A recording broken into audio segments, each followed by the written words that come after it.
We're down to the final four players at the WTA Finals as the semifinals are set. We have Aryna Sabalenka going to be taking on Coco Gauff, and Qinwen Zheng going to be taking on Barbora Krejcikova. How we got these matchups were Sabalenka wins the purple group, Krejcikova in a surprise wins the orange group, Gauff finishing second in her group, Qinwen Zheng second in her group, kind of crisscross between the groups.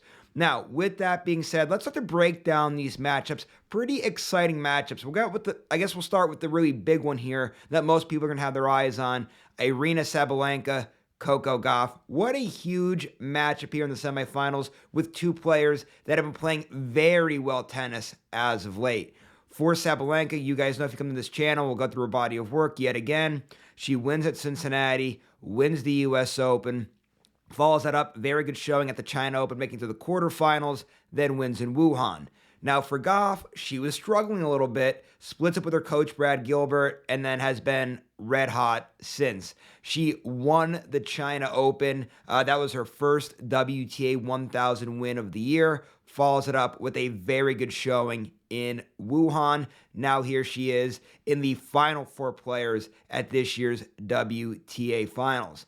Now, on the other side of the bracket, two other players that are playing very well. First off, I just want to go out there and give a big congratulations and a big, apology, if you will, to Barbora Krejcikova. If you guys know, you've watched my preview and prediction video, my lock was that Krejcikova wouldn't get out of group play. Now, that was based off of the body of work that we've seen out of her, because outside of this year's Wimbledon championship, it's been very bad from her. But hey, I'll tell you what, she rises to the occasion. Obviously, two-time major champion. This year winning Wimbledon when nobody thought she would have.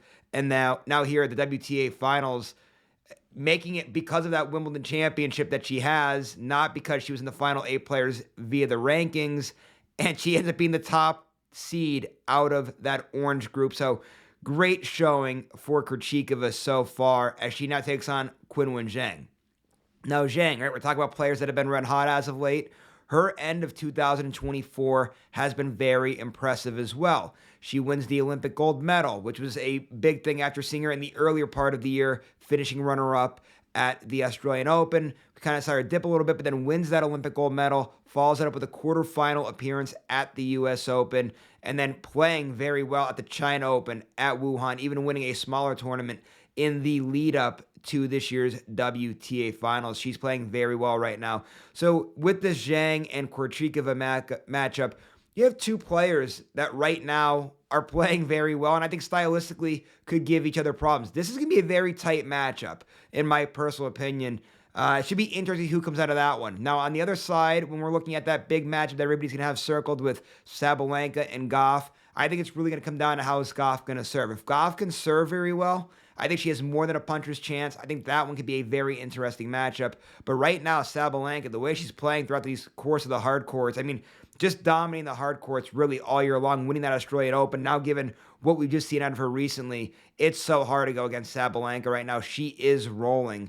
But still, I think Gauff does have the game to give Sabalenka problems, but she's going to have to serve very well, and that forehand, which has been a lot better, is going to have to stay better like it has been. But I still think there's a clearer road for Sabalenka. Sabalenka, definitely the favorite right now as the world number one. And just one last thing, guys, before I head out, I just want to remind everybody, too, Sabalenka will end this year as the world number one player. But right now, the big thing on the line is who's going to win this year's WTA Finals.